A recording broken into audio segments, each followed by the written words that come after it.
welcome to Let's Talk Diz, a show that gives you everything you need to know to help make your Disney vacation as magical as can be in just about 20 minutes. I'm your host, Jeff Coviello. With me each week is Disney Master Sandy from Easy Diz by Instant Impressions Travel Services.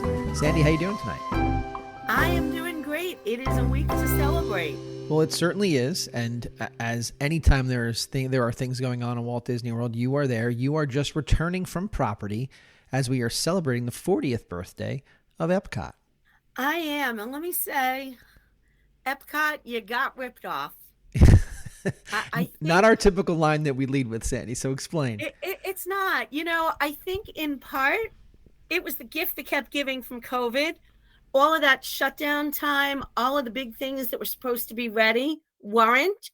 And the birthday fell, depending how you look at it, 3 or 4 days after Ian came to town. And I know we did our show last week on hurricanes. Do you go? Don't you go?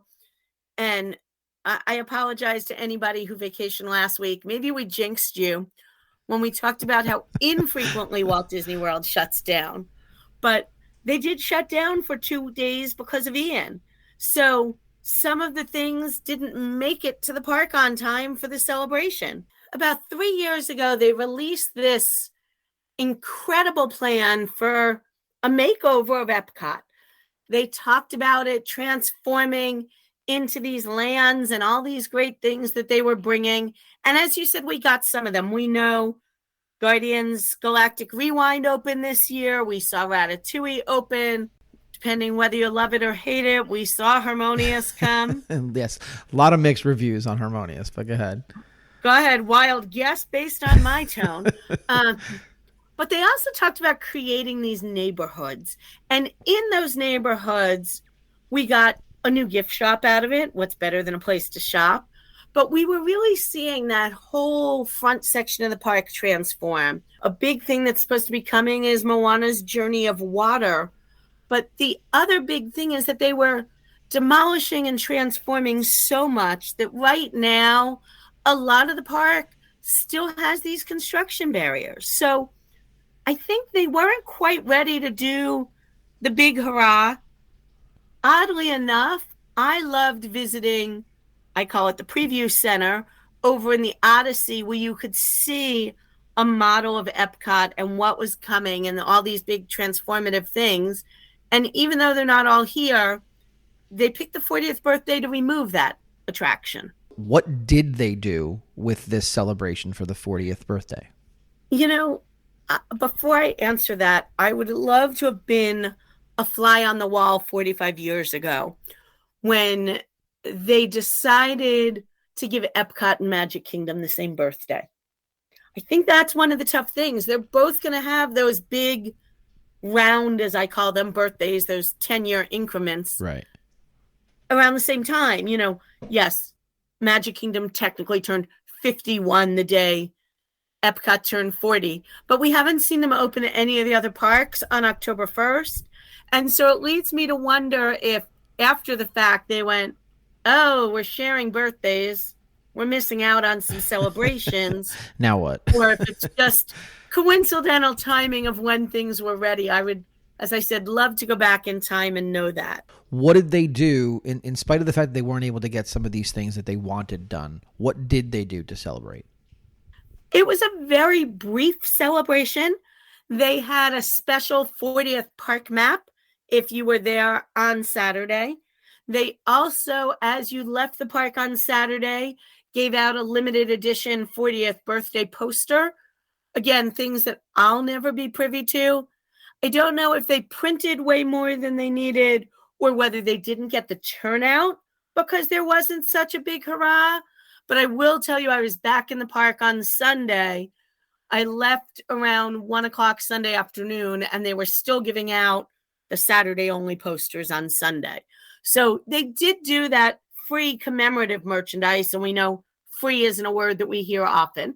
They did do a special stage show in the American Pavilion, but it wasn't in the app. It wasn't promoted in advance.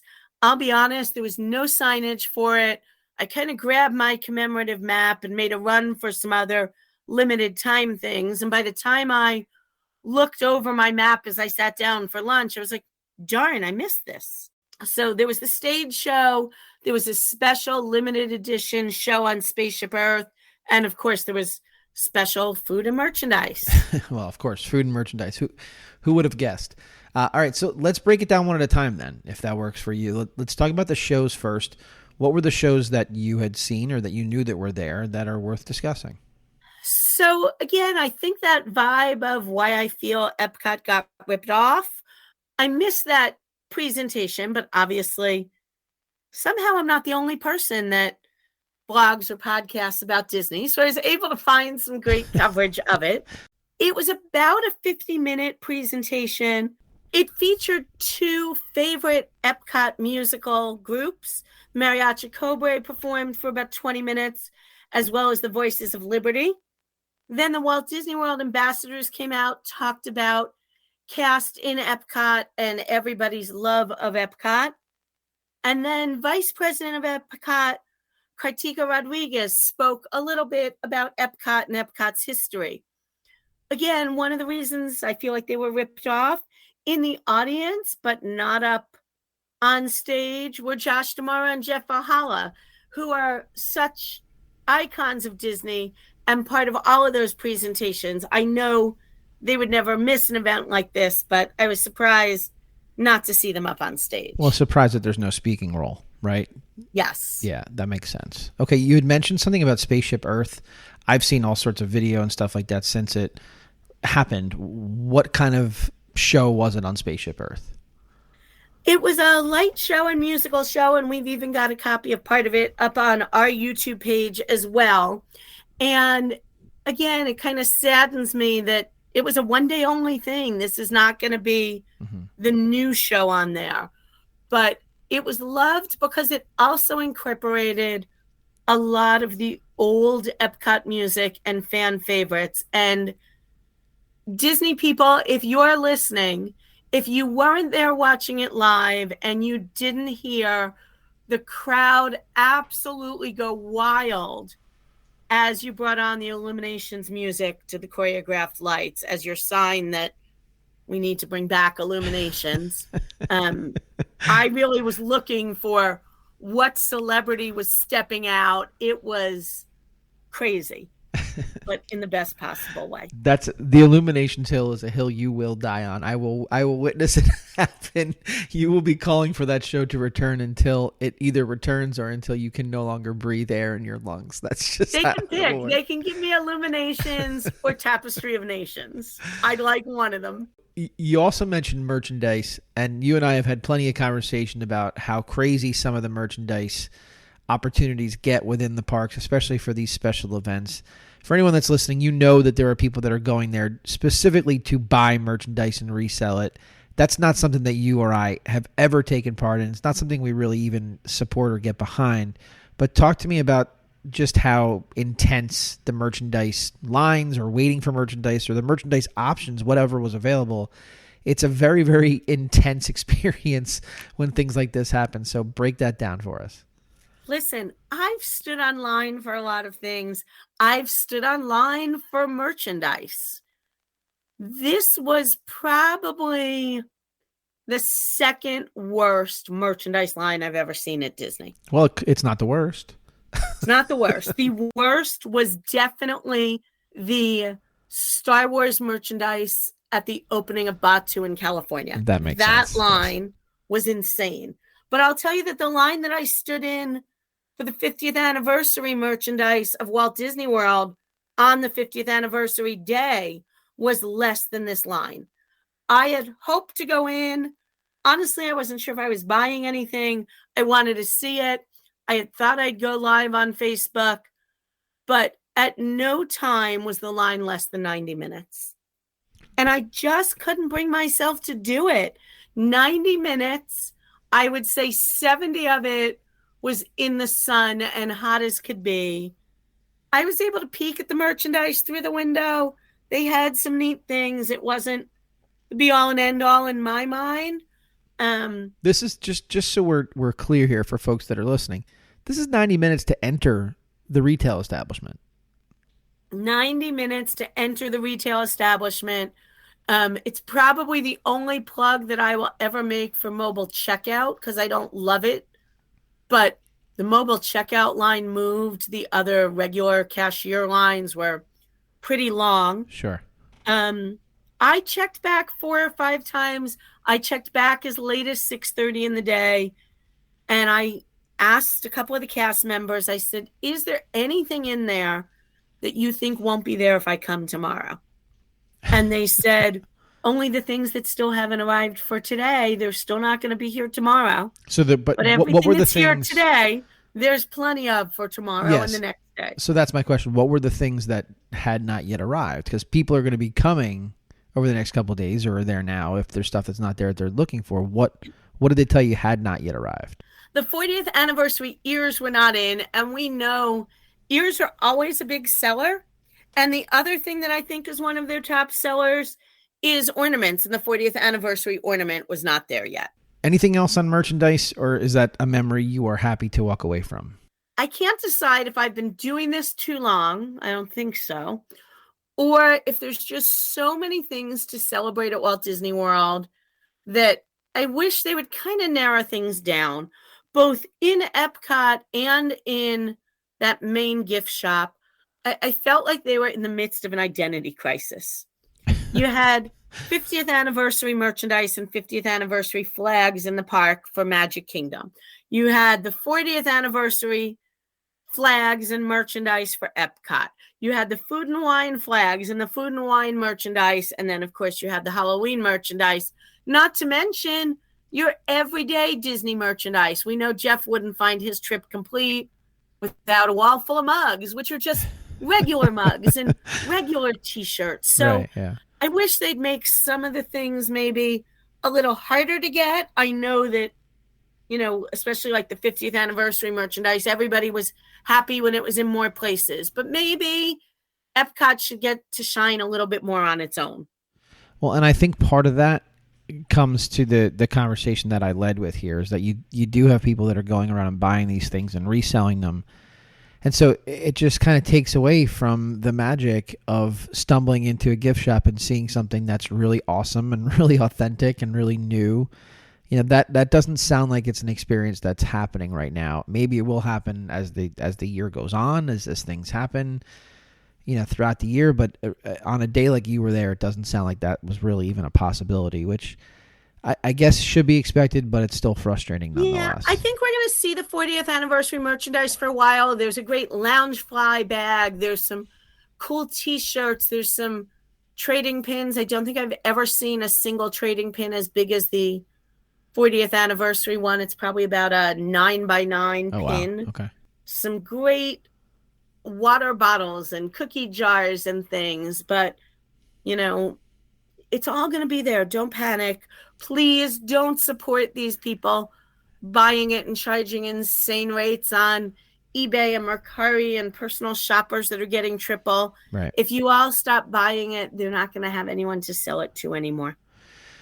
All right, let's move on to food. I know for all these things that Disney does, there's certain food options that are available only to celebrate certain things. As you said, there's a whole lot going on there. So I guess let's try to be as food specific for the 40th birthday as possible. What'd they have? They had a bunch of things, again, very short-lived. Some were just available October 1st and 2nd. Some were September 29th through October 3rd. They're working with a new logo for EPCOT that's kind of a play on that original logo with all the different little color icons. Which I love, by the way.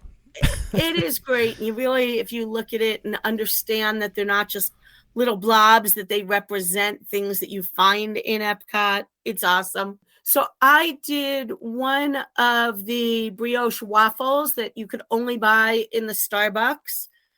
Pretty neat to see. It's got the little chocolate medallion on top with the new logo, and I was able to catch them in their little baker's window making these.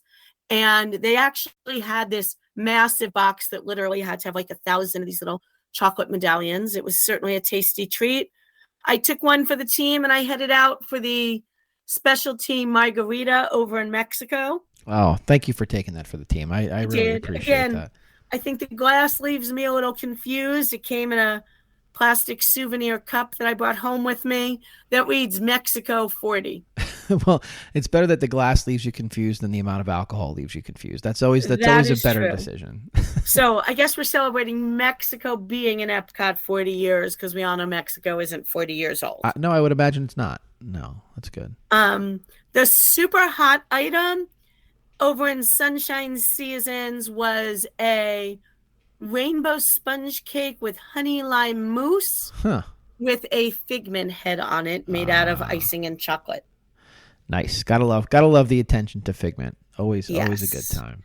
And then I also went to the Space 220 Lounge. I saw that.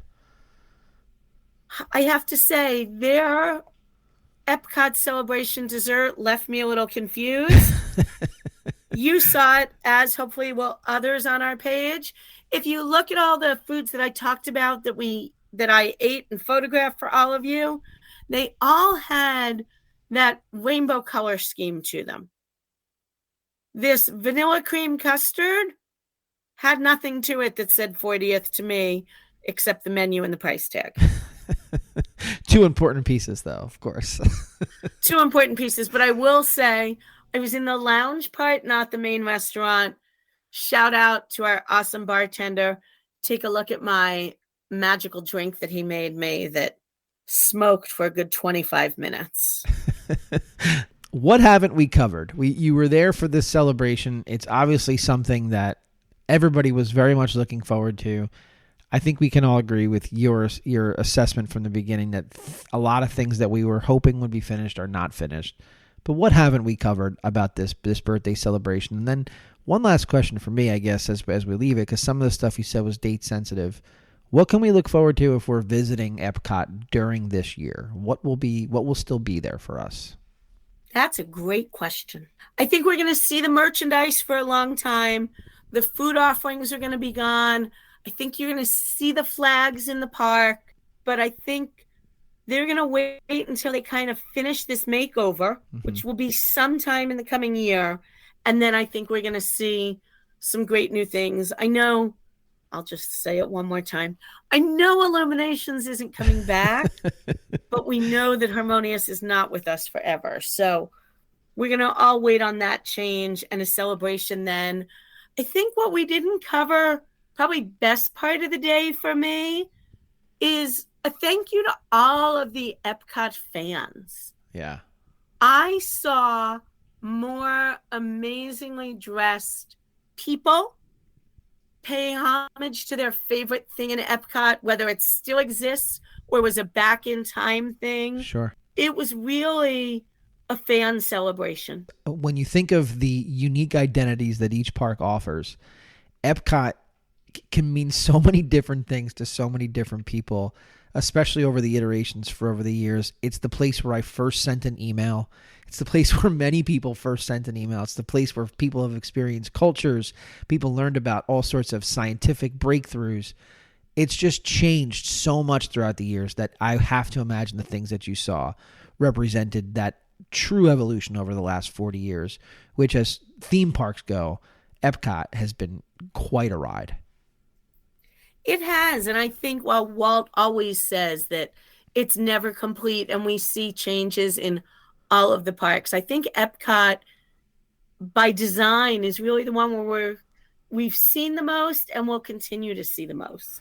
Well, Sandy, thank you for taking the time to go down. Thank you for taking the time to share your experience, and have a great week. Thanks. You too. And that's a wrap this week on Let's Talk Diz. If anyone you know could benefit from this or any show, please share, have them like, and subscribe. And don't forget to reach out to the folks at Easy Diz by Instant Impressions Travel Services for any Disney destination planning. Make it a great week. And as always, keep making memories.